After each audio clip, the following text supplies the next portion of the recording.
আসসালামু আলাইকুম। আপনারা সবাই কেমন আছেন? আলহামদুলিল্লাহ আমরা ভালো আছি।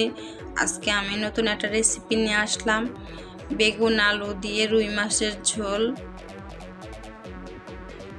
আমার ভিডিওটা যদি ভালো লাগে অবশ্যই একটি লাইক দিবেন, শেয়ার করবেন, আমার পেজটাকে ফলো দিয়ে রাখবেন নতুন নতুন ভিডিও পাওয়ার জন্য।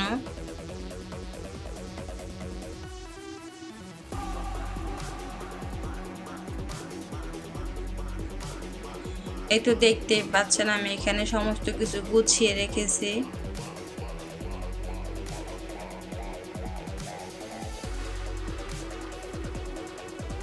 এখানে আমি বেগুনগুলো সুন্দরভাবে কেটে রেখেছি, একটা আলু কেটে রেখেছি। এখানে আমি রুই মাছগুলো আগের থেকে মশলা সুন্দরভাবে মেখে রেখেছি, হলুদ মরিচ লবণ দিয়ে। এখানে আমি আদা বাটা, রসুন বাটা, জিরা বাটা রেখেছি। এখানে পেঁয়াজ কেটে রেখেছি। এখানে আমি কাঁচামরিচগুলো সুন্দরভাবে এখানে কেটে রেখেছি।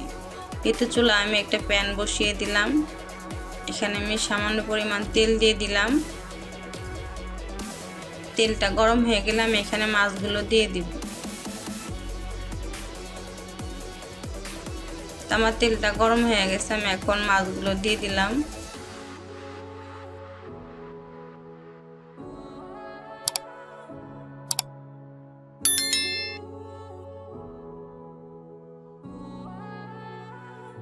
আর মাছটাকে আমি একটু উল্টিয়ে নিব।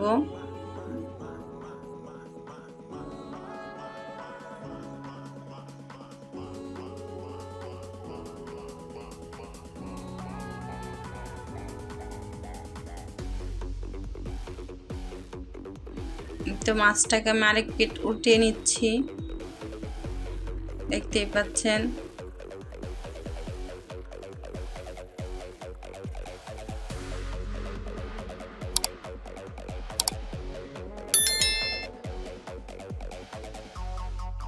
আমার মাছগুলো হালকা ভাজা হয়ে গেছে, এখন আমি মাছগুলো আস্তে আস্তে উঠিয়ে নিব।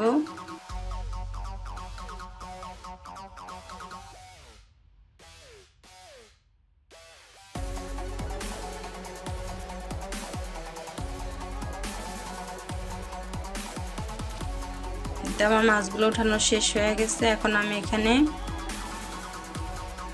অল্প পরিমাণে তেল দিব।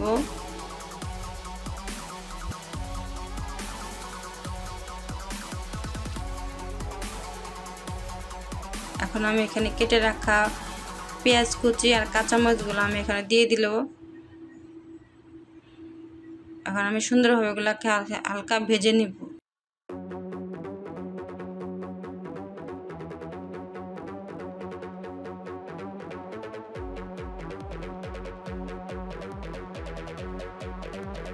দেখতেই পাচ্ছেন আমি হালকা ভাজতেছি। এই তো আমার পেঁয়াজগুলো হালকা ভাজা হয়ে গেছে।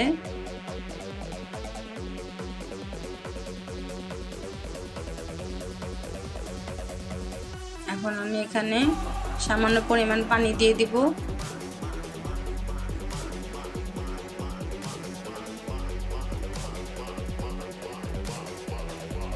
এখন আমি এখানে মশলাগুলো দিয়ে দিব। রসুন বাটা, আদা বাটা, জিরা বাটা রেখেছি, সমস্ত মশলা আমি দিয়ে দিলাম। আমি আবার একটু নেড়ে দিলাম।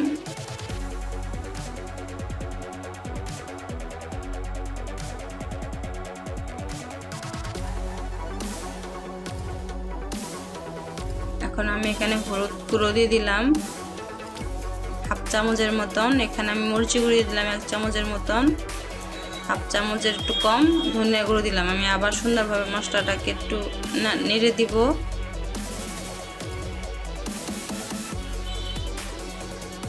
এখন আমি এখানে দিয়ে দিলাম স্বাদ মতন লবণ।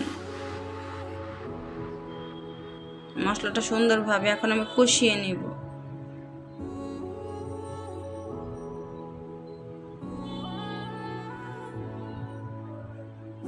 এই তো আমার মশলাটা কষানো হয়ে গেছে, দেখতেই পাচ্ছেন।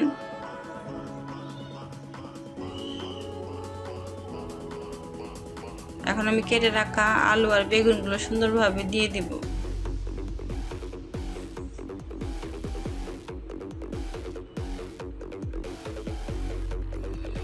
আমি একটু হালকা নেড়ে দিব।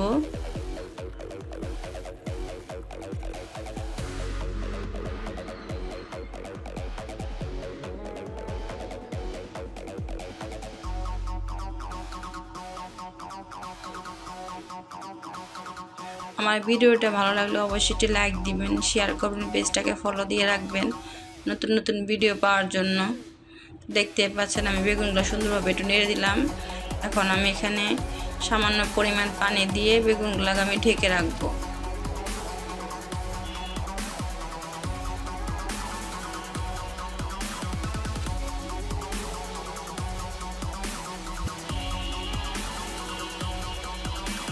এই তো 10 মিনিট পরে আমি আবার ঢাকনাটা তুললাম।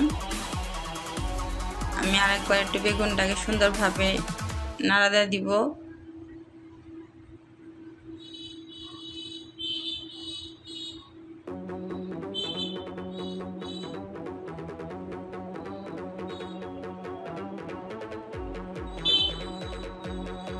দেখতেই পাচ্ছেন আমার বেগুনটা হালকা একটু নরম হয়ে আসছে।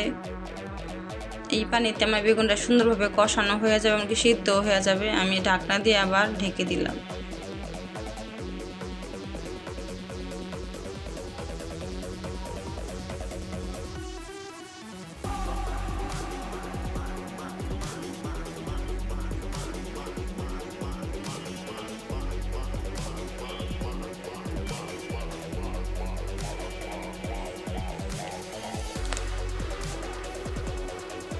দেখতেই পাচ্ছেন আমি ঢাকনাটা আবার উঠিয়ে সুন্দরভাবে নাড়া দিচ্ছি। আমার বেগুনটা সুন্দরভাবে কষানো হয়ে গেছে, সিদ্ধ হয়ে গেছে।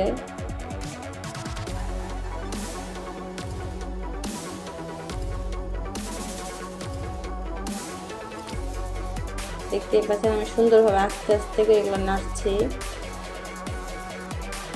যেন বেগুনগুলো যেন না গলে যায়।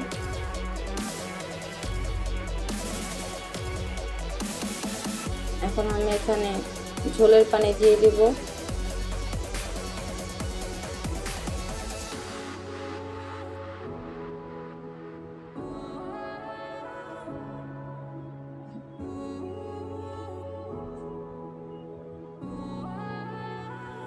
দেখতে পাচ্ছেন আমি এখানে ঝোলের পানি দিয়ে দিয়েছি। এখন আমি ঢাকনা দিয়ে ঢেকে দিব বলক ওঠা আগ পর্যন্ত। এই তো আমার ঝোলের পানিটা বলক এসে গেছে। আমি এখন এখানে একে একে মাছগুলো দিয়ে দিব।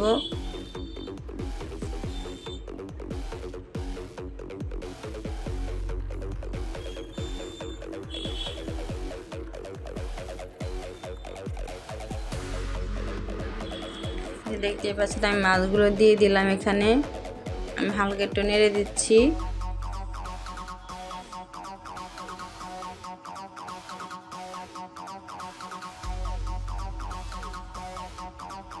আমি আবার ঢাকনা দিয়ে ঢেকে দিব।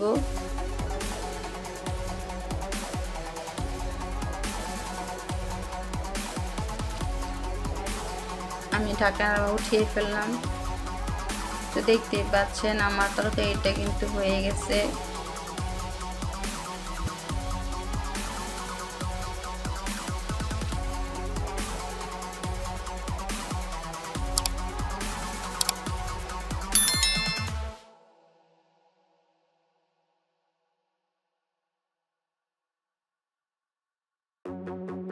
এখন আমি চুলা জালটা নিভিয়ে দেব। দেখতেই পাচ্ছেন কি সুন্দর দেখতে কালারটা। আমার তরকারিটা হয়ে গেছে। বেগুন আলু রুই মাছের ঝোল খুবই অসাধারণ দেখতে, খেতেও খুব অসাধারণ। এখন আমি একটা বাটির ভিতরে নামিয়ে নিব। দেখতে পাচ্ছেন আমি বাটির ভিতরে নামিয়ে নিচ্ছি। কি দেখতে কি অসাধারণ লাগতেছে। আমার ভিডিওটা ভালো লাগলে অবশ্যই লাইক দিবেন।